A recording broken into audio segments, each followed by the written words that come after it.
Hello everyone and welcome back. Today we're going to talk about exactly how to deal with Skittish. Now before we talk about how to deal with it, let's first talk about what Skittish is and what it does. Now what it does is it lowers the amount of threat that a tank is going to be generating. Now what is threat? Threat is a result of damage done multiplied by the ability being used and then multiplied again by just the fact of being a tank. Now there are a few parts of this equation we can control and there's a few parts we can't. So let's go over that. The multiplier for abilities is static. We cannot control that. So if you use an AoE ability or a single target, that has a multiplier for threat that's already set in stone that we can't dictate or change. Something else we can't control is how much Skittish is diminishing the total threat that we put out. However, what we can control is the amount of damage we do, which is part of the threat equation. So if we increase our damage, we can increase the amount of threat that we generate. The TLDR version of how do I deal with Skittish is increase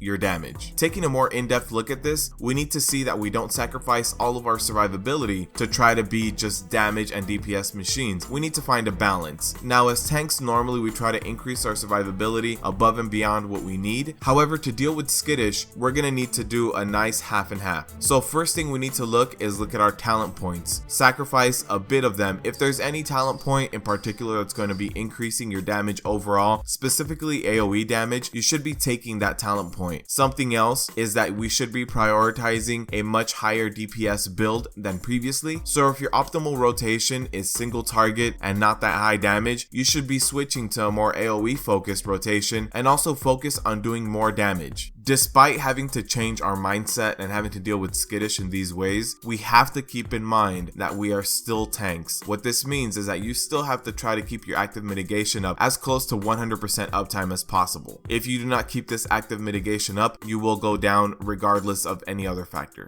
So what we need to look at is what is our core survivability, keep that, and sacrifice anything additionally for the sake of damage. Now what makes up our survivability is active mitigation, armor, avoidance, and shorter cooldowns. So what we need to start doing is rotating our cooldowns a lot more efficiently into our pulls. So start thinking 1 to 1.5 minute cooldowns should be used whenever you get a bigger pack or a pack that's going to give you a lot of trouble. Now in the back here you see me running Halls of Valor, which a lot of people don't enjoy. That's why I went ahead and ran this on Skittish so that you can see what I'm doing every single pull. A typical pull is going to consist of running into the group, tossing up your active mitigation, and just start cleaving. Trying to keep up your active mitigation as long as possible should be secondary to your first few cleaves. Your first few global cooldowns should be reserved only for damage dealing. If you do not have the survivability necessary for this, you should throw down a stun, get a few global cooldowns of damage in, and then switch to survivability. One other thing that you should be doing, and you will see me doing here in the background footage, is that I do also rotate targets to do single target damage, just because on average a single target ability is going to be generating more threat than a multi-target ability. So while you want to maintain the whole group on you, priority targets should also be singled out. Now what does this mean for DPS or damage dealing classes? What this means is that you shouldn't pop all your DPS cooldowns as soon as the pack goes live. What you should be doing for the first few global cooldowns, think about 3 to 5 seconds, is letting your tank build up as much threat as possible. So you should be doing minimal cleave damage. Then after about 5 seconds, you can go ahead and start popping all your cooldowns and doing as much damage as you can. If your threat is getting way too high on a single target, what you should do is start rotating targets as well so that you can spread out your aggro amongst all of the targets. One thing to note is that a damage dealer that's dead is dealing 0 DPS, while if you're holding back, even if you're dealing 80% of your total DPS, that's still a lot more than 0. Now in terms of talent builds for tanks, let's go ahead and take warriors here as an example. The talents that are going to increase your damage and help you keep aggro are going to be Best Served Cold, Devastator, and Booming Voice. If you can do without having the survivability that's in that same tier of other talent points, then you should go ahead and pick these up. Also for rotation for warriors, you should keep your active mitigation up as much as possible, that's shield block. You should be revenge and thunderclap spamming as much as you can, and you should also be rotating shield slam for those mobs that are going to be high priority. Another thing that you should know being a tank walking into Skittish is that you should keep your taunt ability very handy because you might need it on a moment's notice.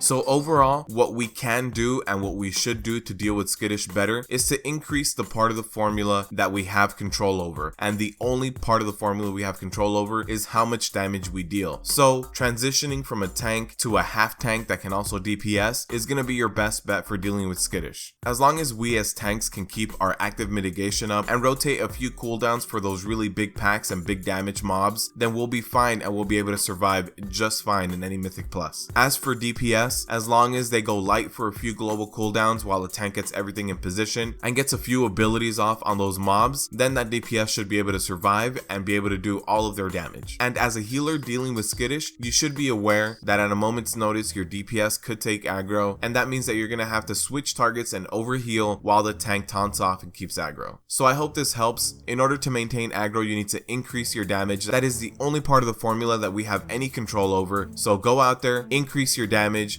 and you'll be able to deal with Skittish a lot better. Look at your talent points. I know when Skittish rolls around for me, I change my build completely so that I can deal with doing Mythic Pluses, and you should be doing that as well in order for you to deal with this efficiently. And that does it for this video. Thank you for watching, and as always, good luck tanking out there.